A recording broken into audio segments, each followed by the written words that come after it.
We are 5 years away from entering the 21st century. We have to talk about this console. It's Sega!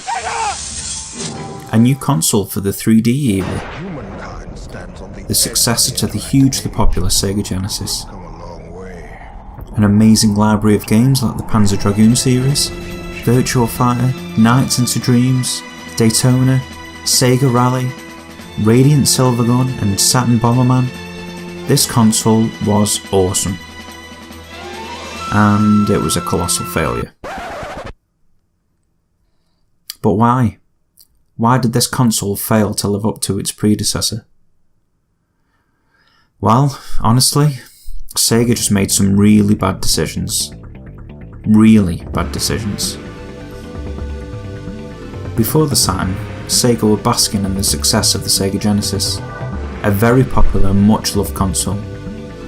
However, it was starting to lose ground over the Super Nintendo.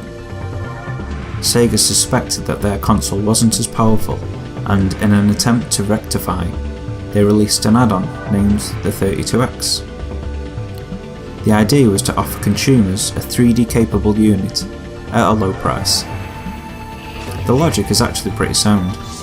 Instead of building a brand new console, why not create an add-on to the Genesis? The Genesis already has a huge library of games and a strong install base. It makes sense to piggyback on that success. In practice, this was a bad decision.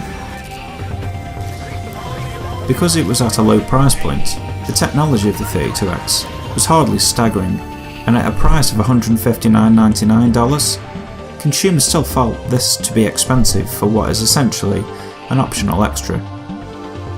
Sega struggled to convince third-party developers to make games for the system. Developers were skeptical of the 32X's potential, and instead chose to focus on the larger install base of the Genesis.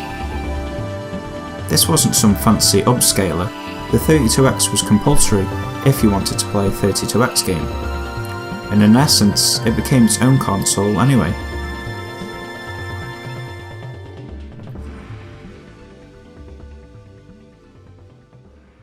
Instead of taking advantage of the strong install base of the Genesis, the 32X did what the Sega CD did, and segmented the market. Sega of Japan quickly turned a blind eye to the 32X, and instead focused on the Sega Saturn, to the dismay of Sega of America. The failure of the 32X would have a long-standing effect on the Sega Saturn's success and on the reputation of Sega. This, coupled with the failure of other 3D consoles such as the Atari Jaguar and the Panasonic 3DO, may have persuaded Sega not to focus solely on building a 3D machine. The Sega Saturn, although capable of 3D graphics, was predominantly a 2D powerhouse. The decision not to focus primarily on 3D capabilities may have impacted the longevity of the console. At the time when the Sega Saturn was all but complete, the capabilities of the Sony PlayStation were revealed. Sony had created a very capable 3D machine, and this caused Sega to panic. Their confidence in their own console was shocked, and in a moment of desperation, Sega decided to include an extra processor into the console. This was a bad decision. The idea was to better future-proof the console and try to gain a competitive advantage over Sony. However, the nature of video game console design meant that the only identifiable consequence this had for the system was to increase the cost of the system and make a complex machine even more complex to develop games for. Sega's confidence in their own console seemed to dwindle even further when in May of 1995, during the E3 Expo, Tom Kalinske, CEO of Sega of America, made a shocking revelation. Originally, the console was poised for a September release, but during E3, Tom Kalinske announced the retail price of the console, $399, bundled with the Virtua Fighter game. He then surprised everyone when he announced that units of the system had already been shipped to a few retailers for immediate sale, bringing the launch date forward 5 months. Toys R Us and Electronics Boutique are some of those retailers. Now, on paper, this might seem like a smart move. Bring the launch forward and not have to worry about the competition for 4 or 5 months. In practice, this was a really bad decision. Not all retailers were aware of this new launch, and Sega only sent units to a select few. Many retailers were angry, some even going so far as to axe the Sega Saturn from their shelf space altogether. The decision also impacted game developers. Because the decision was a shock announcement, many developers were not told about the new launch date. Developers were still working towards a September deadline. Because of this, many games missed out on the new launch window, angering developers and forcing them to switch development over to either Sony or Nintendo. Developers who decided to stay with Sega were forced to release their games unfinished in order to meet the new launch window. This resulted in only a handful of games being released at launch, and most of those being unfinished and unpolished. In an attempt to gain a small window of opportunity for the Saturn, Sega had lost games, developers, retailers, and credibility.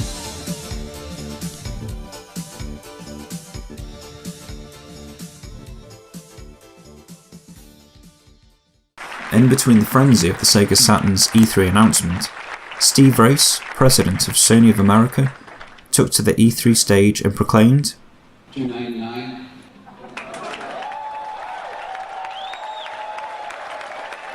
Sony had priced their product at $100 less than the Sega Saturn. This price point is actually misleading, because in order to fully appreciate the PlayStation, consumers would also need to purchase a memory card and a game, which did not come bundled with the console. These additional purchases would bring the price in line with the Sega Saturn, but this did not matter. Sony's E3 speech was a great example of PR done right. This, coupled with intensive marketing, helped maintain strong focus and sales for the Sony PlayStation for years to come. For the Sega Saturn though, the writing was on the wall.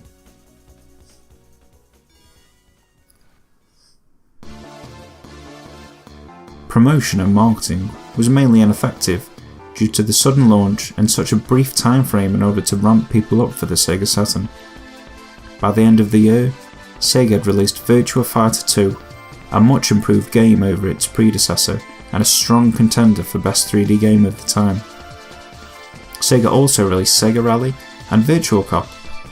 These games in particular would stand out as some of the Saturn's best games, and at the time really showed off what the system was capable of. Had the Saturn been released in September, as originally intended, the launch lineup and holiday releases would have given Sega a huge boost over the Sony PlayStation. Unfortunately, the confusion over the Saturn's earlier than expected launch date and the controversy surrounding it enabled Sony to better prepare for their launch, with new publishers switching over from Sega and retailers happy to dedicate shelf space to the PlayStation. To make matters worse, in 1997, again during the E3 Expo that year, Bernie Stolar, vice president of Sega of America, admitted that the Sega Saturn was not the company's future. At least he was honest, but this only worsened the Saturn's position. It's safe to say that upon hearing this, consumers weren't too happy.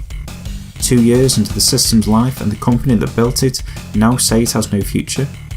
Almost sounds like I'd be better off investing in the PlayStation or the N64.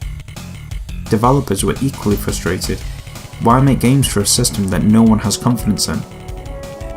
Ever heard of a game called Panzer Dragoon Saga? Not many have. It is highly regarded as not just the best game for the Sega Saturn, but also one of the best RPGs ever made. That's some accolade considering Final Fantasy VII was mopping up all the praise surrounding this time. So why isn't this game more well known? Well, it might be that upon release, only 20,000 copies were distributed in the West. It's safe to say that anyone looking to purchase this game today is looking at a hefty price tag. At the time, Sega were predominantly focused on their successor, the Dreamcast. As Bernie Stolar put it, the Saturn is not our future, and so only a minimal amount of investment was spent marketing and distributing the game. This was true for many other Sega Saturn games too. Bernie Stoller was notoriously against the idea of porting Japanese game over to the West. He concluded that consumer tastes were too different and it would be a waste of time. Because of this, some of the best Japanese games for the Sega Saturn never made it over to the West. If they did, they would be in short supply. For a console that lost a lot of developers early on and lacked numerous killer titles in comparison to the competition, this was a poor decision.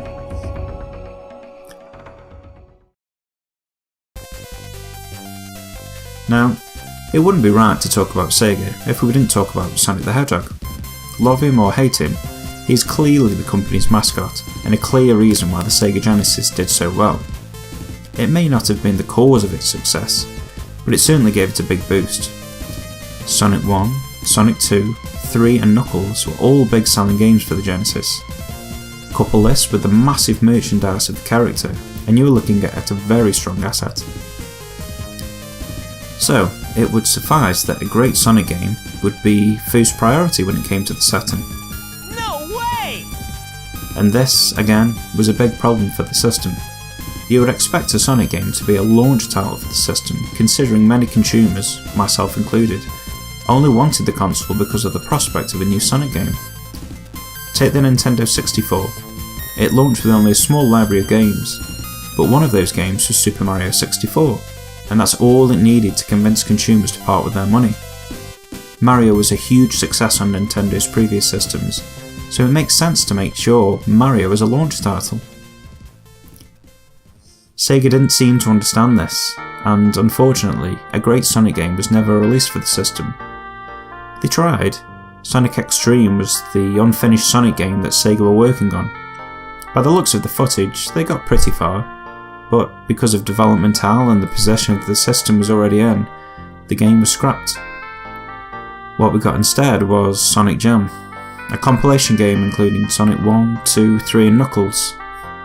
In all fairness, these games played really well and the game did give us some cool extras, but that really wasn't what consumers wanted.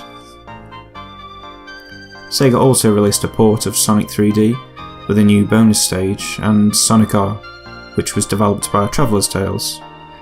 I guess Sonic R was the most original out of the bunch, but love it or hate it, you have to admit that it was never going to be a system seller. Certainly wasn't a substitute for a real Sonic game, and certainly not in the same leagues as, say, Mario Kart. And to be honest, this is really where the system lies. It was a capable system, somewhat difficult to program for, but it certainly had potential. It had some cool features like the ROM card at the back of the console.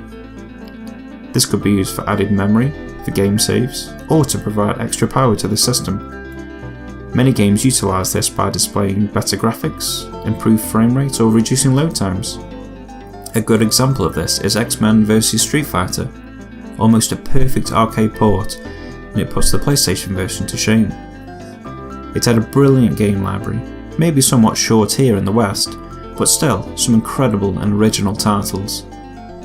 Sega, honestly, just panicked and made some really bad decisions.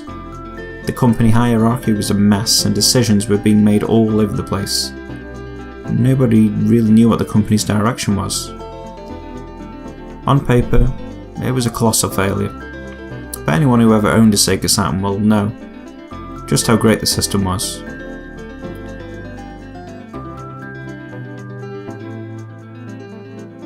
Thank you for watching, and if you enjoyed and would like to support, please subscribe to the channel. It would really mean a lot.